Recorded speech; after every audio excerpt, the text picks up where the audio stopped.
A young 6-year-old boy, Michael Hughes, has been abducted from an elementary school in Oklahoma City by Franklin Floyd, a man purporting to be his father.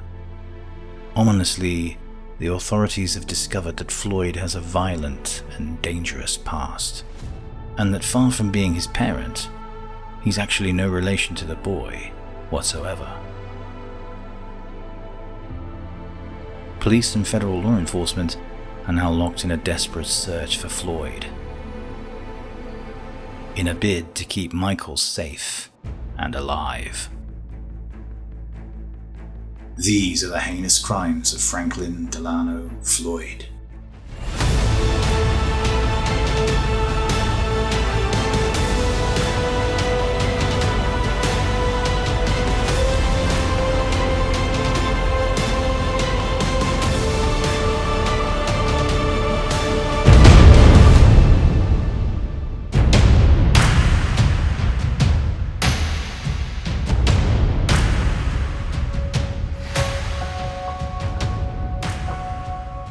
Attention then turned to Michael's mother, Tonya. Who was she? Where did she meet Floyd? Given what they knew about Floyd, what exactly were the circumstances of her death?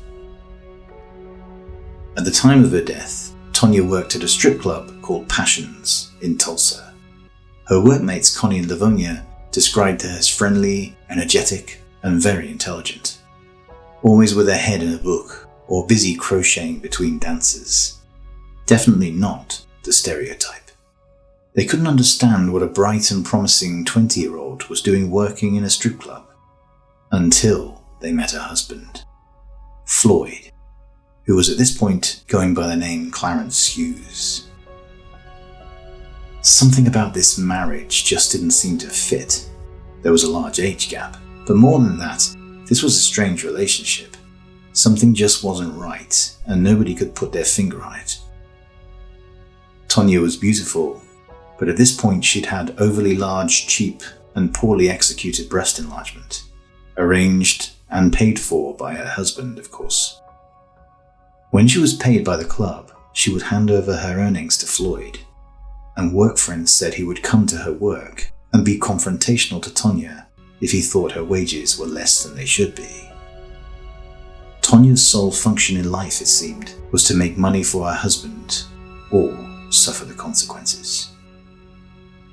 Tonya's co-workers advised her to leave the domineering Floyd, but he, despite being an on-the-run convicted felon, had managed to join the police association, the Fraternal Order of the Police, and threatened Tonya that if she ever left him, he would use his so-called law enforcement connections to track her down and kill her. Tonya's co-workers told police about a relationship she had with a customer at Passions, Kevin Brown. She and Brown were apparently in love and were planning on leaving town together for Arizona. Brown had plans to settle down with Tonya so that she could leave the stripping business and to provide a stable environment for Michael to grow up in. The couple planned to marry, and Tonya would then continue with her college education. Tonya made the decision to leave Floyd once and for all, which in one way is exactly what happened. On April the 5th, 1990, Floyd sent her out on an unscheduled late-night shopping trip for nappies, bread, soda and cookies, from which she failed to return. She was found at around midnight by 3 passers-by, having convulsions in a gutter on a poorly lit service road at the side of the highway, repeating the words, "Daddy, Daddy, Daddy." Tonya Hughes was rushed to Presbyterian Hospital, Oklahoma. It was assumed she was hit by a car because of where she was found, but she had none of the scratches expected from contact with a road surface after impact, and doctors found that blunt force trauma, severe enough for instant death, caused a massive subdural hematoma at the back of her skull. They considered this massive injury to be unrelated to the possible hit and run. As one of her doctors put it, this was no accident. Floyd turned up at the hospital the next day Unfazed by the fact that Tonya had slipped into a coma, he told police that she was a stripper who frequently stayed out all night with other men, and then he promptly left the hospital and went to the club to pick up her paycheck. Floyd told Tonya's friend Connie that he and Michael were moving to Oklahoma City, but didn't mention anything about Tonya, who was still very much alive at that point. Despite Floyd barring Tonya from having any visitors, Connie visited repeatedly without his knowledge, and Tonya began to respond to her presence. Doctors started to notice several signs of improvement in Tonya's condition. On one visit, she lifted her head towards Connie and squeezed her hand. That improvement abruptly stopped after Floyd visited one evening and was left alone with her for a period of time. After his visit, Tonya's condition dramatically worsened, and she died just a few hours later. Floyd declined to pay his respects to her corpse, instead leaving instructions for her organs to be donated and her body to be cremated. He then made arrangements for Michael to be put into foster care. Before cremation, her body was sent for an autopsy as an unexplained death. She was found with many older bruises and scars, matching those usually sustained from physical abuse. Cause of death was closed head injury caused by blunt force trauma. Manner of death was listed as homicide. With her husband unable to do so, her co-workers at the strip club were left to arrange her headstone and pay for her funeral, which they were happy to do. So loved and missed was Tonya. On May the 4th, at Tonya's funeral, Floyd gave an angry and awkward speech about how none of the people there knew his wife, and that she had some nasty secrets they would never know. Then he placed a posed photograph of himself as a younger man, with a young blonde girl around 5 or 6 years old, on top of the casket, which he saw nothing wrong with. It was obvious to all in attendance that the young girl was Tonya. Floyd and Tonya were supposedly husband and wife at this point. Directly after her funeral, Floyd, still calling himself Clarence Hughes, called the insurance company to try to claim the $80,000 life insurance. After his blunder with his social security details had thrown up some red flags, Floyd noticed the change in the operator's voice, and that was all he needed to up sticks and leave town again right after the phone call. The insurance company called federal marshals, who together with the police tracked Floyd to Augusta, Georgia, where he was arrested 6 weeks after Tonya's funeral. Meanwhile, Connie and Tonya's co-workers had unearthed her maiden name, Tadlock, and attempted to contact her next of kin. They thought it might be possible to find a relative that could legally look after Michael and take him away from the dangerous and unpredictable Floyd. They discovered a number and placed a call. An elderly lady answered the phone, and it was quickly established that she was indeed Tonya Tadlock's mother. But she'd already been to her daughter's funeral 2 decades earlier. The distraught and increasingly angry lady on the end of the line informed them that her daughter Tonya had died 18 months of age from pneumonia and had been dead for around 20 years. Tonya's true identity remained a mystery for almost a quarter of a century after her death.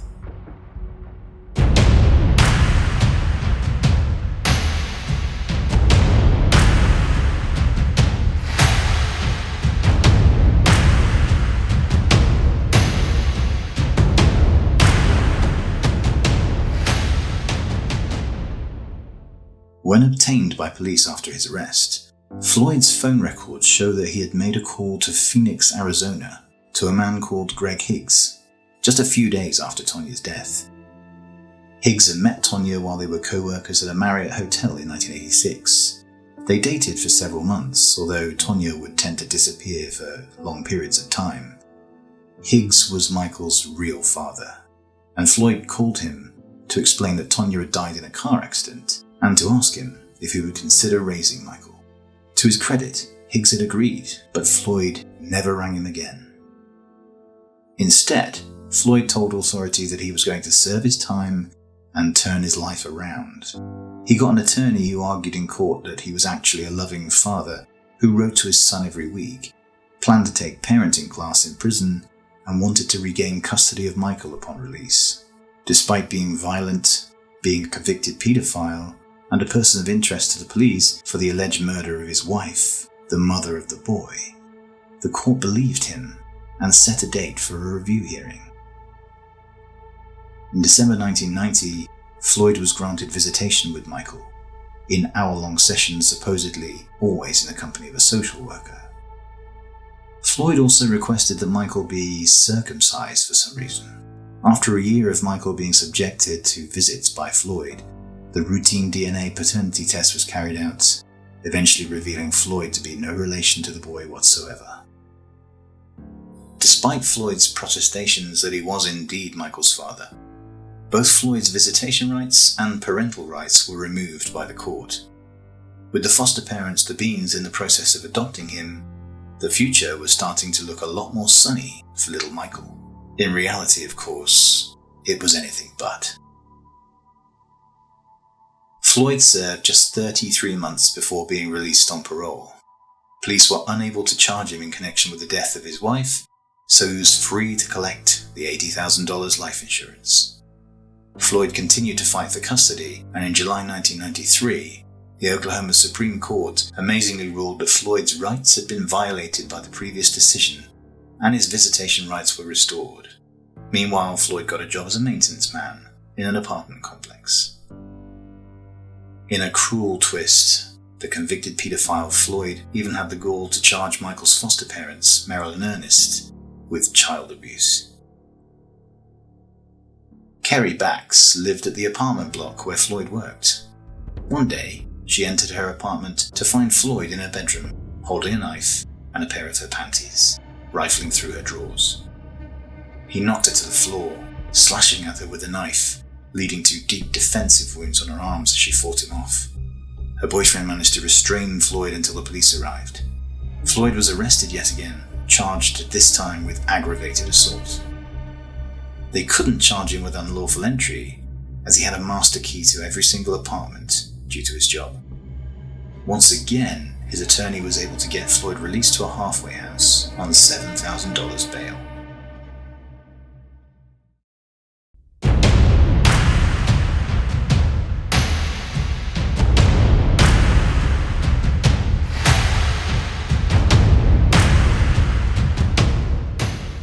A week into the search for Michael, the authorities in Oklahoma followed up several leads across the city. They managed to track down Jim Ennis, a former friend of Floyd's from the 1970s. The informant handed over a photo that Floyd, calling himself Trenton Davis, had given him at this time.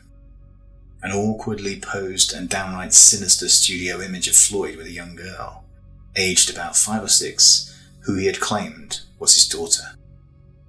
This was a copy of the exact same photo Floyd had placed on Tonya's casket. The problem with Floyd's description was he'd been in prison for the previous decade. He could not have fathered a child in that time. The FBI then started to realize that little Michael probably wasn't the first child that Floyd had abducted. When they took a closer look at the frightened little girl in the photo, a dreadful realism started to dawn. The girl was unmistakably a young Tonya Hughes.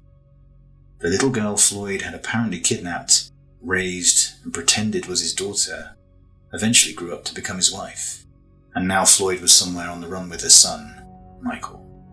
The authorities were dumbfounded, but this was really only the start of a tide of revelations. So, if she wasn't Tonya Hughes, then who was the little girl in the photo? Over the next few days and weeks, investigators followed the trail of that photo taken all those years ago in Oklahoma, as Floyd dragged the both of them from state to state, city to city, to evade justice. The earliest record of the girl was from the Oklahoma elementary school registration in 1975, registered under the alias Susan Davis. The trail arrived in Atlanta, Georgia in 1984, 10 years after the photo, with both of the fugitives living under new identities.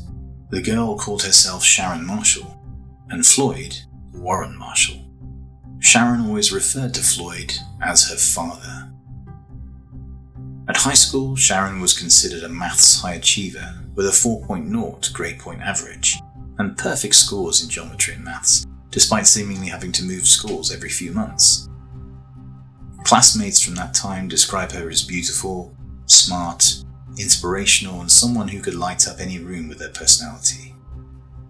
She often talked about the big plans she had in mind for the future, but was always distant and closed on the subject of her parents, saying that her mum was dead and her father was very, very strict. In 1986, Sharon finished high school with amazing grades. She had received her acceptance letter from Georgia Tech, offering her a full scholarship to study aerospace engineering, everything she'd been hoping for. But, as she tearfully explained to friends, "My dad won't let me go to college. He says he can't survive without me."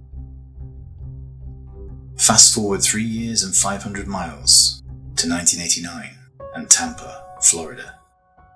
The once promising student is now dancing in a strip club called the Mons Venus. They were both still known as Sharon and Warren Marshall, but now they were joined by young Michael. Sharon and Floyd told everyone who asked that Floyd was her father. Floyd was hardly ever away from the club, and her work colleagues thought it strange that a father would come to watch his daughter strip over and over again. Meanwhile, Floyd was working his charm on another dancer at the club, one Cheryl Ann Camesso, a 19-year-old with big dreams of making it in Hollywood. Floyd drew her in, pretending to have connections that could help her get there. He filmed his supposed daughter Sharon and Cheryl posing and performing sex acts on a beach. He tricked Cheryl into posing naked for him, boasting of connections at Playboy. After he tried to rape Cheryl on a boat, she punched him. He attempted to choke her, so fearing for her life, she jumped into the sea, swam the 1/4 mile back to shore, and hitchhiked home. To get even with Floyd, she hatched a plan to cut off his money supply by affecting Sharon's earnings. She filed a complaint that Sharon had been receiving state payments while in full-time employment, and as a result, the authorities duly cancelled her welfare. Floyd's time in the Sunshine State was almost over. After a violent scene outside the club, Floyd tried to abduct Cheryl before a bouncer came to her aid. Floyd took off with Sharon and Michael, and they left town once again, this time bound for New Orleans, and under yet another new identity taken from gravestones in a local cemetery, that of Clarence Hughes and Tonya Tadlock. At this point, Floyd also produced a marriage certificate, making it known that he, Sharon, and Michael are now husband, wife, and child. Floyd apparently reasoned that should Sharon ever want to testify against him, the husband and wife legal privilege would prevent her from doing so. Susan became Sharon. Sharon became Tonya Dawn Hughes, the name she would keep until her untimely death. 1 week after the attempted abduction, as people around Floyd tended to do, Cheryl Camesso mysteriously disappeared, just before Floyd and Sharon had left for New Orleans, burning their trailer to the ground as they left. Cheryl Ann Camesso never made it to Hollywood. In fact, the mother of 3 never made it out of Florida. Her whereabouts remained a mystery to the authorities until a landscaper found skeletal remains just off of Interstate 275, Pinellas County, on March 29, 1995. An archaeologist found that the dead woman had been severely beaten and had sustained 2 gunshot wounds to the head. This is part 2 of a 3-part series. Don't miss the 3rd and final installment of this harrowing and disturbing case. Coming up in part 3, a chance find stashed in a truck Floyd used to own takes the case to a whole new and much, much darker level.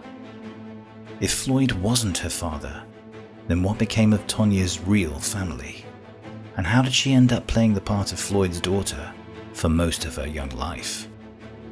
And when the police finally catch up with Floyd, will bringing him to justice also save the life of her son Michael?